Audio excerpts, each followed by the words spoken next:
Muy buenos días a todos, bienvenidos a la sesión. Esta sesión lleva por nombre Bitcoin, burbuja o inversión viable. Vamos a ver algunas características de lo que es una manía financiera específicamente, los procesos que se han desarrollado históricamente y cómo estos procesos pueden ser comparados con lo que hoy día observamos en el Bitcoin. Y antes que nada agradecer a todos ustedes su presencia, agradecer a Forex Street por la oportunidad y el espacio y especialmente a nuestro moderador Vicky que estará con nosotros durante el desarrollo de la misma. Así que bueno, demos inicio. Denme un segundo y empezamos. Ok.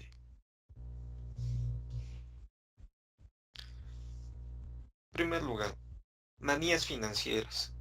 Eh, Dentro de las manías existe un proceso que se le llama euforia. Vamos a definir un poco qué es lo que significa este proceso y vamos a ver si realmente esta euforia es una amiga o una enemiga del operador financiero.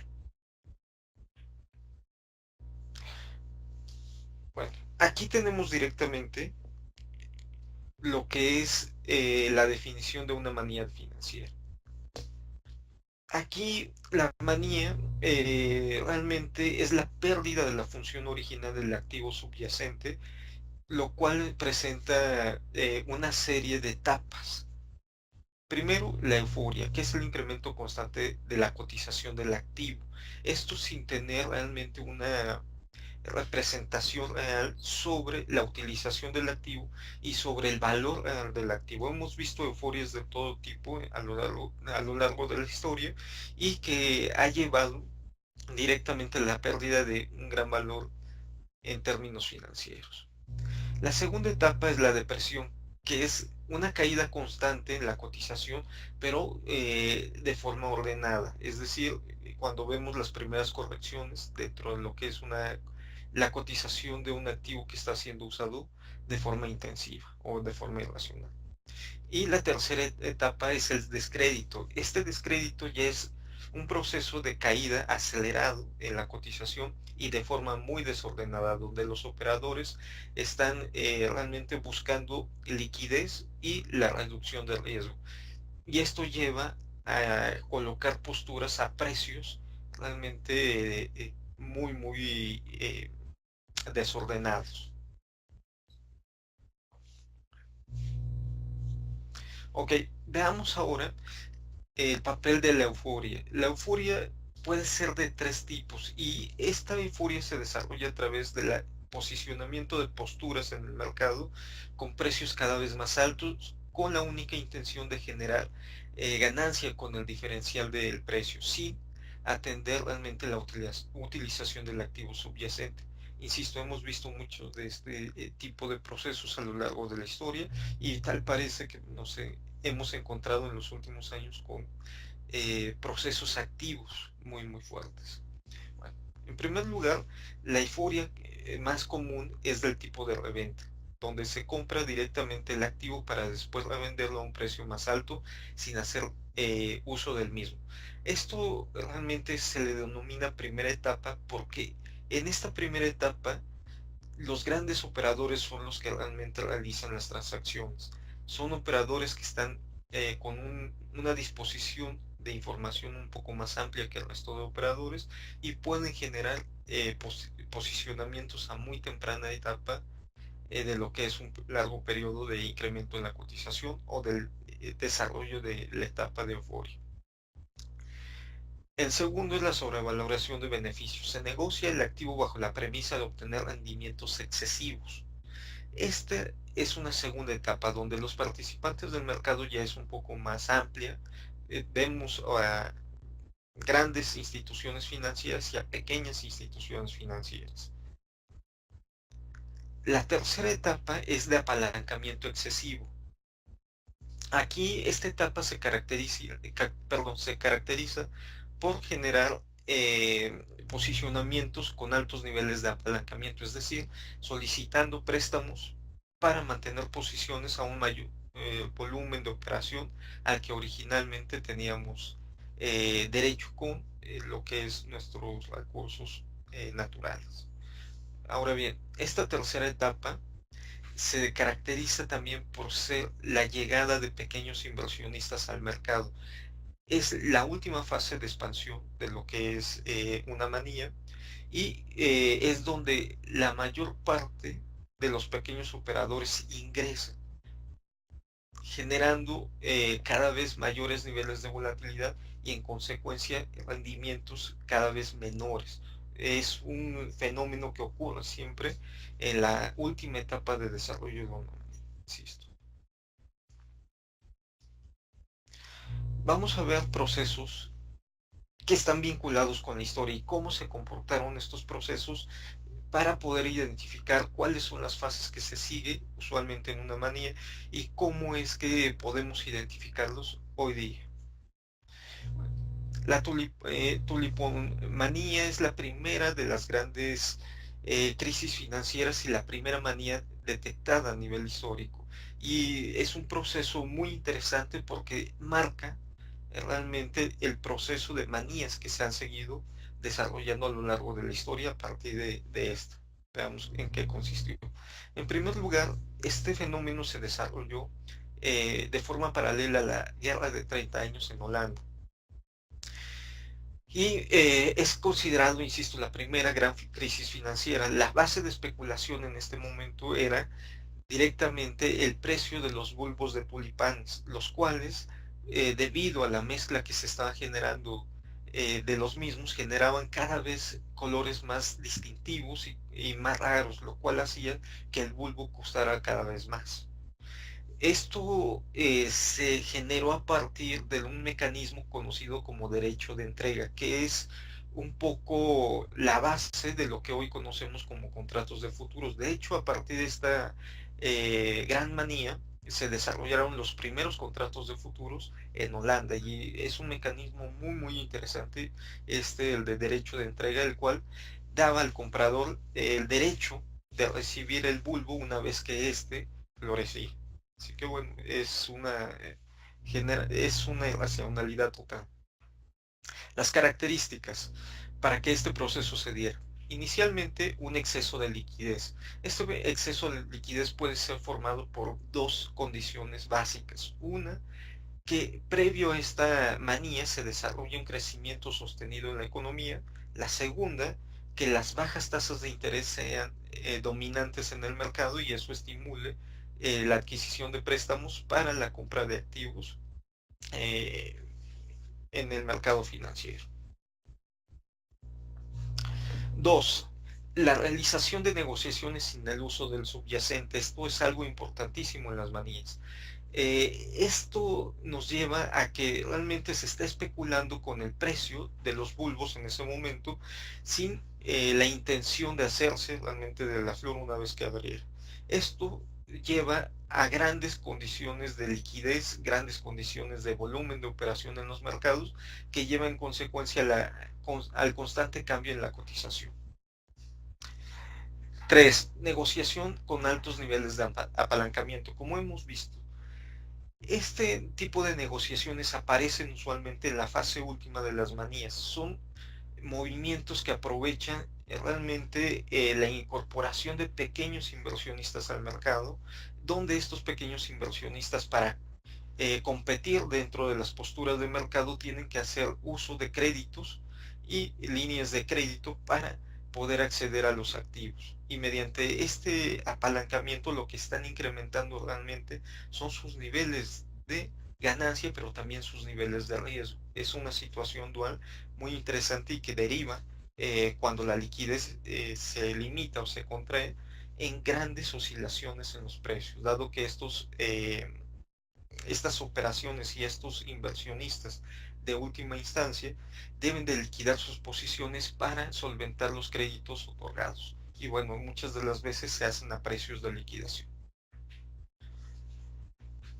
Cuarto, una regulación laxa del mercado. Esto es una condicionante importante en las manías, dado que aparecen como fenómenos en activos que no están debidamente regulados por los entes financieros ni por directamente lo que es la autoridad fiscal, la autoridad jurídica en cada uno de los países. Y en términos internacionales hoy día, realmente esta regulación corresponde a procesos internacionales vinculados a los bancos centrales, en términos directamente de activos financieros. Y por último, lo que es el involucramiento de distintos sectores de la población en las negociaciones. Una manía es reconocible cuando distintos sectores poblacionales, no solo en términos demográficos, sino estamos hablando directamente en términos socioeconómicos. Cuando estos diversos grupos de distintos estratos socioeconómicos participan de un solo mercado, estamos hablando de que hay unos indicios muy fuertes en manías.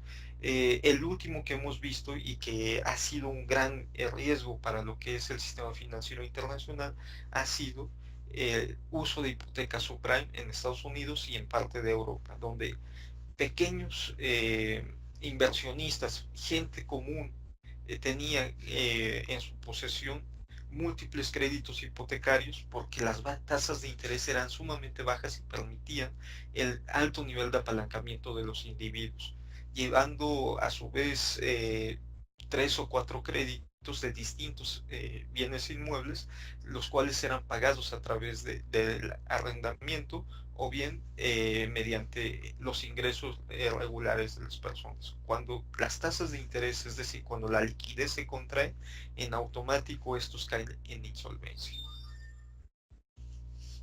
Y por último, la última fase que nosotros podemos ver en una manía es la reducción de liquidez que lleva al colapso de la cotización. Esta reducción de liquidez puede ser presentada mediante dos vías. Uno, el incremento constante en las tasas de interés por parte de los bancos centrales, y el otro es realmente la irracionalidad del precio. Es tan alto el precio que cada vez es más difícil adquirir los activos y en consecuencia el nivel de operación dentro de estos activos se reduce, llevando a una caída en la liquidez. Ante la caída en la liquidez se lleva en consecuencia una inmovilidad en lo que es las cotizaciones, y eso lleva a que los niveles de rendimiento sean cada vez menores. A menores niveles de rendimiento los operadores decidirán por la liquidez, y ello lleva a un corte masivo en las operaciones y en consecuencia al colapso de la cotización y posteriormente al colapso del mercado. ¿Okay? Y esto se observó de forma indiscutible con lo que es los tulipanes. En este proceso, realmente los precios fueron tan irracionales en un momento que la gente dejó de comprar los tulipanes, dejó de realizar operaciones, y la última operación a precio alto fue tan irracional que las siguientes operaciones sufrieron un ajuste muy fuerte en relación al último precio. Y este ajuste muy fuerte derivó en salida masiva de capital del sector y la liquidación constante de operaciones hasta determinar que el precio era justo. Ahí es cuando las manías se detienen su caída, cuando el mercado determina que los precios ya de mercado son justos para la recuperación. En el caso de los tulipanes, bueno, llevó un proceso muy largo en términos de cotizaciones, pero dejó a un país muy fuerte en cuanto a la industria directamente agropecuaria. Ahora bien, estos son los procesos que hemos podido identificar a lo largo de la historia como manías después de lo que sucedió en Holanda. El primero fue la crisis de la empresa o de los navíos del Mar del Sur en 1729, totalmente ligado a lo que es Inglaterra, y posturas hasta cierto punto de monopolio por parte de la corona española en lo que son las rutas comerciales con América. La deuda latinoamericana de 1825, esto fue una manía también muy fuerte. Llegamos al absurdo de que muchos de los bonos que se estaban negociando de deuda eran de países inexistentes, y bueno, eso llevó en consecuencia a grandes fraudes que se generaron en la época. La tercera, los ferrocarriles ingleses. Esto generó una burbuja en el crecimiento de las acciones y de los precios de las mismas, de los ferrocarriles ingleses, debido a la expansión que estaban generando. En el momento en que esa expansión era insostenible, los precios de las cotizaciones se ajustaron de forma abrupta. El precio incrementaba bajo la expectativa de que las ganancias de las empresas se mantuvieran de forma ilimitada, y esto llevó en consecuencia a una irracionalidad también del precio.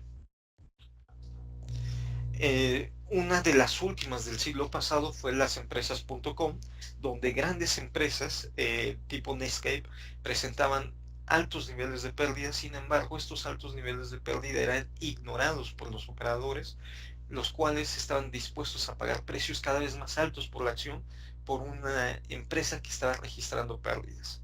Algo similar a lo que hoy día vemos en Tesla, que también podríamos ahí generar un aspecto de manía que se está presentando en el mercado, pero aquí con las .com estábamos hablando de todo un sector y que llevó a un crecimiento importante en el Nasdaq, que fue corregido cuando las empresas perdieron liquidez. ¿Okay?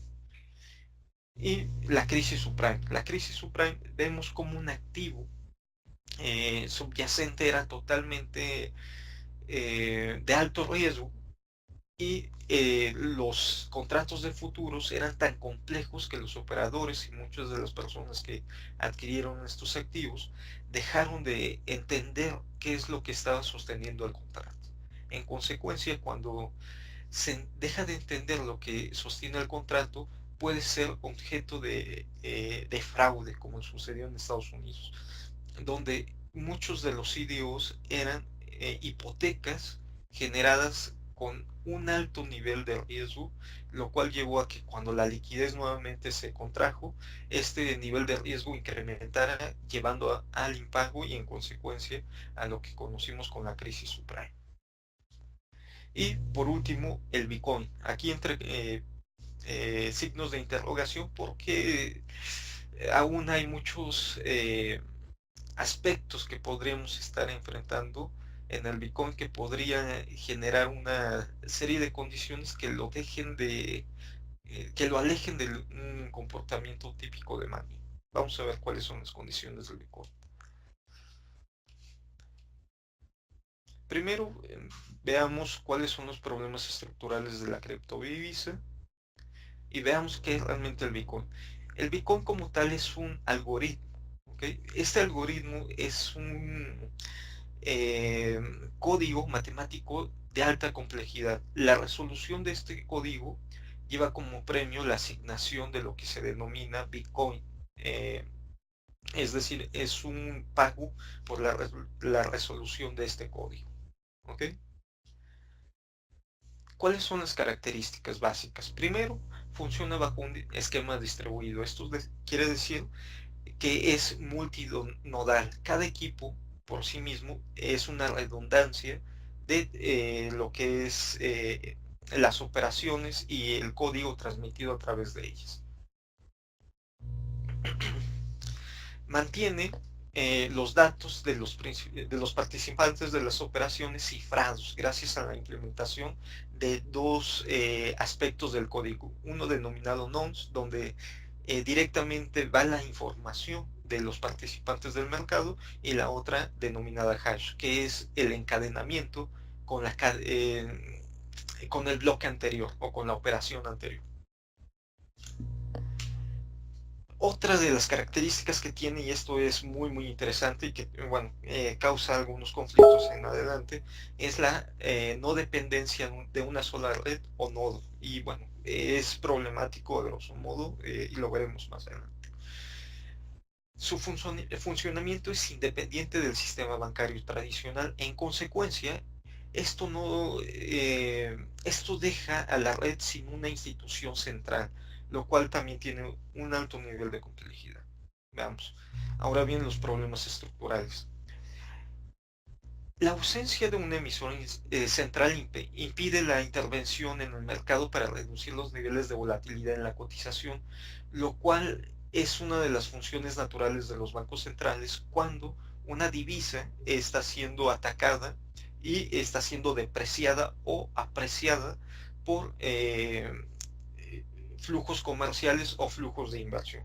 El papel del Banco Central ahí es intervenir directamente el mercado o indirectamente con política monetaria para hacer que la divisa vuelva a una condición que permita el libre intercambio de lo que son mercancías y también permita que la cotización de la propia divisa impida este libre intercambio. Otro de los problemas estructurales, a pesar de que ha crecido mucho el volumen de operación, sigue siendo relativamente pequeño en comparación con las operaciones de activos tradicionales. Esto lleva a que las condiciones de volatilidad sean inherentes a este tipo de activos. El nivel de volatilidad es tremendo todavía, en lo que es el mundo de las criptodivisas y en el Bitcoin ha sido también muy fuerte y lo hemos visto durante las últimas semanas donde la cotización ha sufrido de grandes alteraciones con volumen relativamente pequeños de operación. 100 millones, 500 millones nos alteran de forma muy importante la cotización y generan condiciones para el desarrollo de tendencias desordenadas. Otro de los problemas es la diversidad de mineros. Esta diversidad de mineros se genera a partir de que no se usa una sola red o un solo nodo. En consecuencia, cada minero tiene la responsabilidad de generar actualizaciones sobre el software, lo cual ya ha derivado en la bifurcación de lo que es el Bitcoin tradicional que conocemos y el Bitcoin Cash que ha nacido a partir de una actualización forzada. Y esto ha tenido como consecuencia que las cotizaciones sufran de niveles más altos de volatilidad, de riesgo, de incompatibilidad entre los sistemas y el riesgo obviamente de que nuestros recursos queden atrapados en una red de bajo nivel de liquidez. Otro de los problemas graves, muy graves del Bitcoin, es la baja utilización como medio de pago en la economía real. A pesar de que cada vez son más comercios los que reciben Bitcoin, sigue siendo un medio de pago poco tradicional y poco utilizado por parte de las empresas. Esto ha llevado a que el nivel de operación siga siendo bajo e inestable.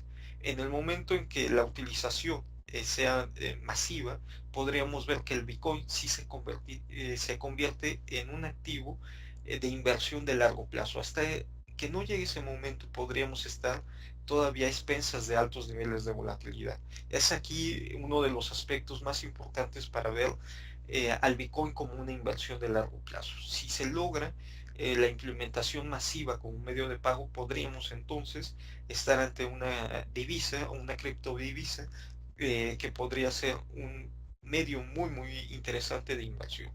En este momento no lo es. En este momento la única que podría tener este manejo por las operaciones bancarias es Ripple, no precisamente el Bitcoin. Y bueno, en la medida, insisto, en que las operaciones en la economía real crezcan, con lo que es el Bitcoin, podríamos estar hablando ya de una inversión de largo plazo. Otro de los problemas graves y estructurales del Bitcoin ha sido la prohibición por parte de los bancos centrales. Hemos visto cómo China, uno de los grandes participantes de los mercados internacionales, no solo en términos de divisas, sino en términos de futuros, en términos de operaciones bursátiles, ha prohibido lo que es el Bitcoin, no de forma tácita, pero sí ha impedido el desarrollo de toda su infraestructura en territorio chino y ha prohibido la conversión de lo que es yuanes por Bitcoin y Bitcoin por yuanes, con lo cual las operaciones han pasado de un esquema legal a un esquema fuera del sistema legal en China. Y eso en consecuencia ha disminuido de forma importante los niveles de operación desde China, lo que ha derivado en un deterioro en el ritmo de avance en la cotización y en consecuencia a la reducción de la rentabilidad de los operadores que están ingresando en este momento al mercado. Cada vez es más costoso invertir en Bitcoin y el nivel de rentabilidad es menor en comparación a periodos anteriores. Y periodos anteriores no estoy hablando de años, estoy hablando de algunos meses, donde veíamos que el Bitcoin desarrollaba tendencias que premiaba a los inversionistas con el 100% de utilidad. Así que bueno, realmente es una situación bastante interesante en este sentido. Ahora bien, veamos cuáles son las similitudes que presenta el auge del Bitcoin con el proceso de las manías, que creo que es lo que nos podría dar una luz sobre lo que estamos viviendo hoy día y si podríamos estar calificando al Bitcoin como una manía. En primer lugar, de inicio tenemos un exceso de liquidez. El Bitcoin no empezó a despuntar como cotización y como activo hasta que los niveles de liquidez fueron extremadamente altos en el sistema financiero internacional. ¿Esto por qué?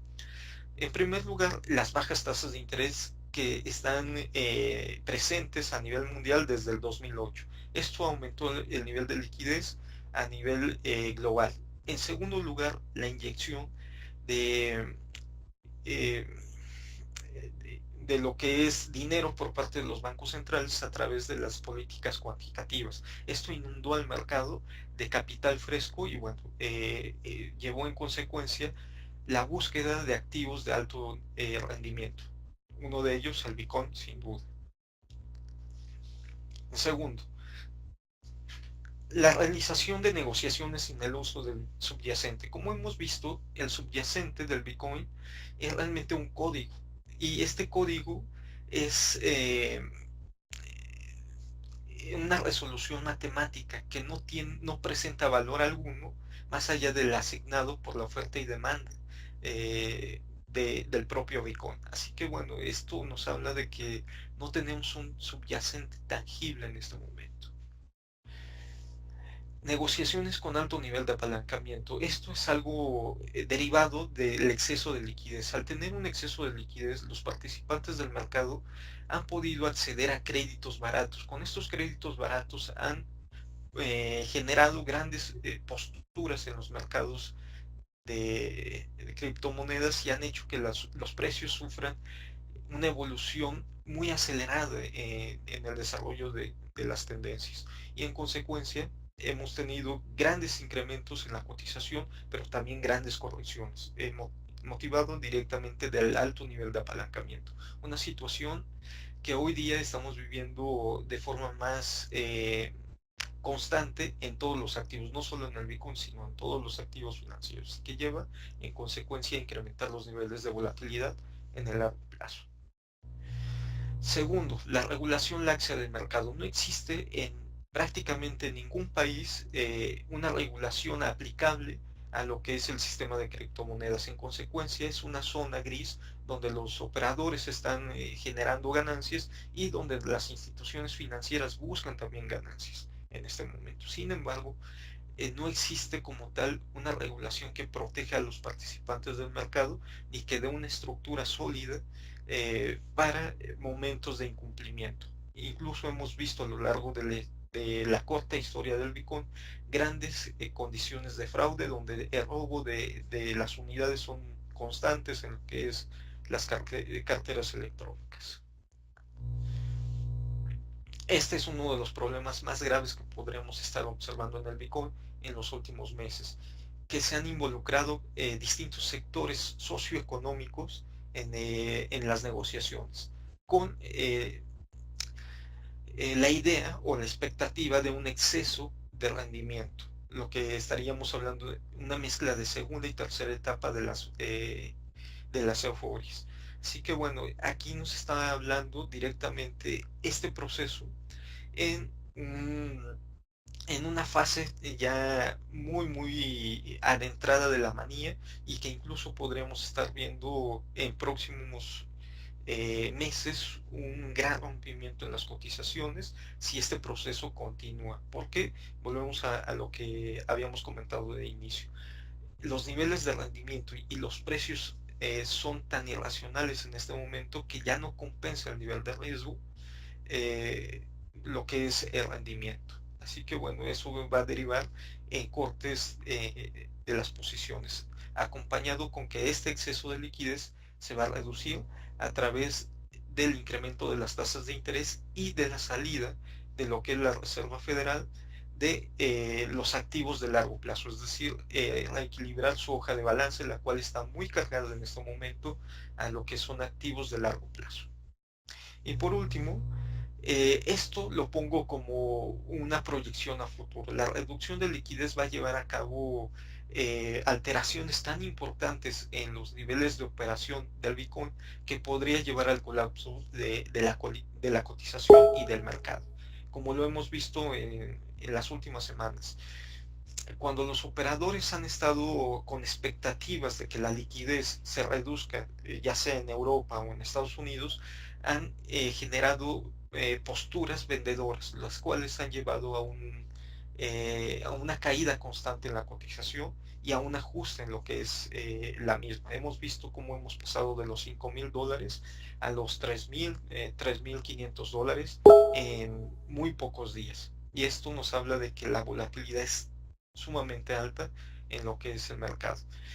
Esto se podría ver, este comportamiento se podría ver profundizado con una aplicación más intensiva de incrementos en la tasa de fondos federales por parte de la Fed y el incremento de las tasas tanto en Inglaterra como en Europa, que estamos en términos históricos a muy corto plazo de que se vea. Es decir, es muy probable que la zona europea necesite incrementar sus tasas de interés hacia mediados del próximo año, dado las presiones inflacionarias que se podrían estar suscitando las materias primas en los siguientes meses.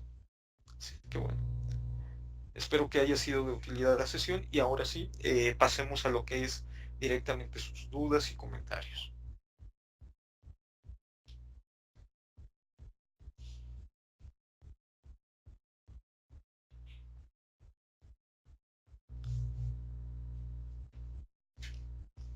¿Alguna duda? ¿Comentario?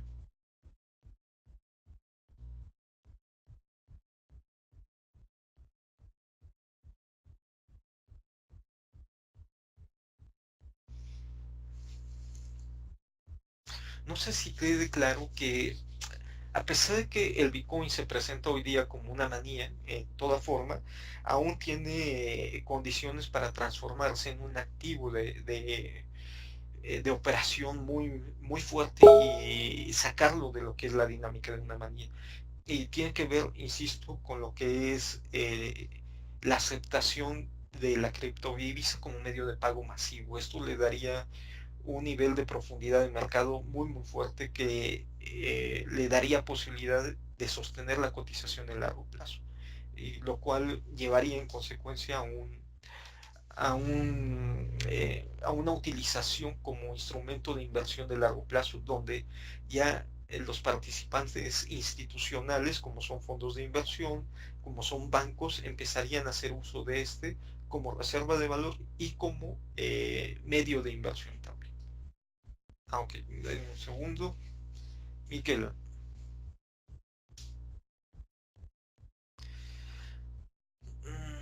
veamos. Aquí el oro es un activo de respaldo de valor tradicional que han usado los sistemas bancarios en toda la historia de la banca como tal. Es muy difícil poder hablar de sustituir al oro como un respaldo de valor para lo que son las reservas de los sistemas bancarios. Eh, y más por un activo como en este momento es el Bitcoin, que es un activo que tiene poca utilidad más allá del intercambio de dinero, tácitamente, mediante un mecanismo cifrado, que es lo importante de lo que es la tecnología del blockchain, que permite directamente el intercambio de información de forma cifrada y donde la alteración de la misma es prácticamente imposible en términos históricos, no en términos de hackeo. O sea, hemos visto cómo hackean cuentas y roban unidades de cualquier moneda, no solamente el Bitcoin, de los monederos electrónicos. Pero que pueda ser un medio que sustituya al oro lo veo todavía muy muy lejano, como como opción en el sistema bancario. Además, porque volvemos a una situación de regulación. En este momento no existe una regulación para dar valor como tal al Bitcoin en términos bancarios. En consecuencia, no podría ser tomado como un activo de respaldo de valor. Es más, sería bajo las normativas de Basilea un activo de riesgo, el cual tendría que generar coberturas. ¿Okay? Y sería muy caro para el sistema bancario mantener reservas en Bitcoin o en cualquier otra criptomoneda. ¿El futuro del Bitcoin en México será regulado? Mm, no creo que como tal se aplique una legislación en cualquier país exclusivamente para el Bitcoin, sino será directamente para todo el sistema de blockchain. Eh, Podríamos ver, en primer lugar, que sí podría existir una legislación aplicable al sistema, pero que será aprovechada directamente por el sistema bancario. Insisto, uno de los eh, proyectos más interesantes en términos internacionales de la industria bancaria, del sector privado en cuanto al blockchain, es el Ripple. Así que bueno, podríamos estar viendo que uno de los grandes beneficiados de una instrumentación de monedas virtuales en lo que es la legislación de los países es esta moneda. Y en consecuencia, las operaciones bancarias a través de esta moneda incrementarían, recordando que ya muchas de las operaciones de transferencias internacionales se hacen bajo el esquema de Ripple. Se ha dejado a un lado en este momento por parte de los bancos y de algunos, sobre todo los bancos españoles que tienen presencia en México, el uso del código SWIFT por lo caro y por lo lento que es el proceso de confirmación de transferencia. En cuanto al blockchain, es segundos, básicamente, y muy económico también. No sé si he respondido la pregunta.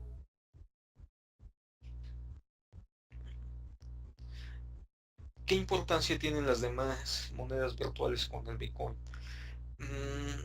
Aquí, bueno, tenemos que ver que esto es un mercado totalmente abierto, es decir, los flujos entre divisas es constante.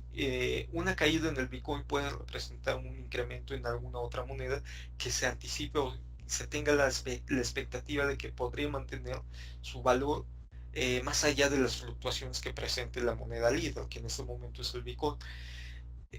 Y la existencia de nuevas monedas también lleva en consecuencia la disminución de operaciones en el Bitcoin. Volvemos a una situación de irracionalidad del precio. El precio del Bitcoin ha sido tan alto que el nivel de inversionistas que pueden acceder a él en este momento se está reduciendo. Y los inversionistas pequeños que están llegando a este mercado lo hacen a través del apalancamiento, donde los niveles de rentabilidad son cada vez menores en comparación a épocas anteriores, pero también ha llevado a que los riesgos sean cada vez más altos. Entonces, esa desproporción entre riesgo-premio harían que el Bitcoin en largo plazo pierda liquidez.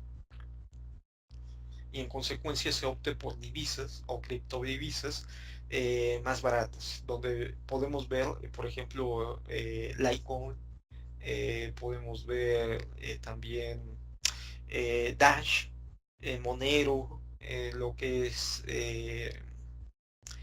Bitcoin Cash como una opción a obtener lo que antes se obtenía en el Bitcoin, es decir, altos niveles de rentabilidad y precios un poco más bajos. El Ethereum como tal es una red que le da respaldo a múltiples ICOs, es decir, tokens, y a una moneda propia que es el Ether. Como tal es una red muy interesante dado que permite básicamente alquilar su estructura para el desarrollo de lanzamientos de tokens, que es lo que prohibió actualmente China, que la salida de nuevos tokens o de ICOs. Pero es una red que tiene posibilidades muy interesantes de crecimiento dado que ofrece la tecnología a terceros. No solamente genera una moneda propia como es el Ether, sino que sirve de medio de respaldo para lo que es otras divisas o monedas, los llamados tokens. Pero volvemos a una situación aquí de racionalidad. Aquí se está perdiendo qué es lo que se tiene como activo subyacente. Cuando hablamos del Ether como subyacente de otras ICOs, estamos hablando de que perdemos de vista que el Ether está sostenido sobre un código únicamente, no está sostenido sobre operaciones reales, operaciones que deriven ¿cómo les diré? En la negociación de un activo físico tangible. Y eso nos puede llevar a problemas de ajustes muy fuertes en las cotizaciones, como los hemos visto ya los últimos meses. No sé si quede claro, Mika, con respecto al Ethereum. ¿Alguna otra pregunta o comentario? Ok, eh, gracias, Pedro. Aquí, bueno, eh, enfrentamos dos grandes problemas cuando se utiliza el multinivel y lo que es criptomonedas al mismo tiempo. Los multiniveles tienen el fin directo de generar esquemas tipo Ponzi. Algunos son hasta cierto punto regulados por la legislación. Vemos el caso de Herbalife, lo que es en México OmniLife y otros esquemas multinivel. Pero cuando hablamos de esquemas multinivel ligados a lo que es actividad financiera pura, estamos encontrando condiciones de fraude en muchas de estas operaciones. Lo hemos visto a lo largo de la corta historia de las criptomonedas, donde las operaciones multinivel son realmente operaciones desarrolladas para defraudar a sus participantes. Así que bueno, es una situación realmente dudosa el hablar de multinivel dentro del mercado de criptomonedas. Y en términos del Bitcoin, hablar multinivel con Bitcoin es muy complicado por términos de cotización. Es muy excesivamente caro lo que es el Bitcoin en este momento, lo cual impediría realmente el pago de obligaciones en términos encadenados como se maneja en el multinivel. OneCoin. La información disponible sobre OneCoin en lo que es en el mercado nos habla de un esquema gris, por no quiero darle un calificativo de fraude, porque no hay como tal eh, todavía lo que es presentación de parte de un Estado, de un Departamento de Justicia, de acusaciones de fraude, pero sí es un esquema que opera en una zona gris, donde no vemos claramente que cómo puede este activo generar valor y sustentar su valor en el largo plazo. No hablemos siquiera de operaciones de mediano plazo. En el corto plazo no hay forma de ver cómo sustenta valor. En lo que es directamente el funcionamiento de las criptomonedas, su valor se genera a través de las transacciones llevadas a cabo en las redes, el intercambio de información con cifrado de alto poder y a través de esto el pago de criptomonedas con la generación de la misma o bien en un futuro con el cobro de comisiones, que es lo interesante, insisto, de esta tecnología y que podría ser adaptable a muchos de los esquemas de operación, eh, tanto de el sistema bancario, el sistema financiero y de los sistemas de producción, pero eh, no es un activo como tal. No sé si me explique. Así que bueno, el OneCoin opera en una zona muy gris y no es la información disponible nos apunta a una situación de riesgo para los inversionistas en este momento. y es muy probable que en muchos países empiece a ser investigada. Así que bueno, yo recomendaría informarse más sobre esta red y sobre lo que es en sí el uso del OneCoin, pero en este momento no presenta un esquema congruente de, de funcionamiento. ¿Triunfará el Bitcoin cuando los gobiernos permitan pagar impuestos con ella? Más que los gobiernos, pienso y la realidad histórica es así. Cuando una moneda se genera como un medio de pago eh, tradicional, entonces realmente triunfa y se establece como un referente en las operaciones. Veamos un poco en ese sentido lo que ha pasado a través de la historia con la moneda. Las primeras monedas que nosotros observamos de metales, no como tal las monedas, las primeras monedas fueron de arcilla, pero las de metales fueron de metales preciosos, acuñadas en lo que es oro y plata. La implementación de monedas de cobre en el sistema monetario se dio por el costo que en ese momento generaba el cobre, que era un costo más alto que que vemos hoy día, por los sistemas de producción que se utilizaban para la extracción del cobre, que era muy costoso también. En consecuencia, era aceptado como un medio de pago en ese momento. Y la aceptación de este medio de pago de cobre derivó en lo que son aleaciones que hoy día utilizamos, como es el cuproníquel. Sin embargo, en este momento ese cuproníquel ya no representa el mismo valor que presentaba en los tiempos coloniales el cobre. En consecuencia, el triunfo del cuproníquel como medio de pago ha sido directamente la aceptación social. Si no se tiene una aceptación social del medio de pago, es muy difícil que triunfe como tal, como medio de pago y que la cotización se mantenga estable durante el largo plazo.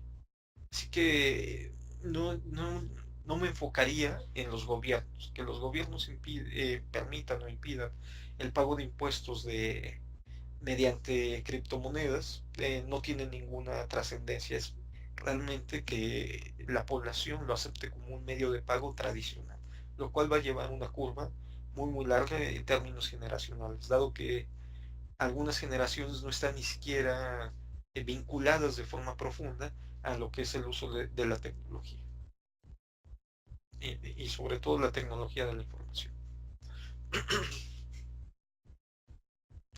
No sé si aclare el punto, Mika. ¿Alguna otra duda o comentario? Ok. Si no hay más dudas o comentarios, me gustaría agradecerles a todos su presencia, agradecer a nuestro moderador Vicky por la oportunidad del espacio e invitarlos a lo que es a conocer la plataforma de nuestro broker, Latin Plus Trader, y los activos que en él se negocian, donde podrán encontrar las criptomonedas más importantes junto con una canasta muy amplia de lo que son acciones, futuros y divisas. Así que bueno, agradezco mucho la oportunidad, agradezco a ustedes su presencia y su atención. Que tengan un muy buen inicio de semanas y disfruten el día libre en plazas americanas. Buen día.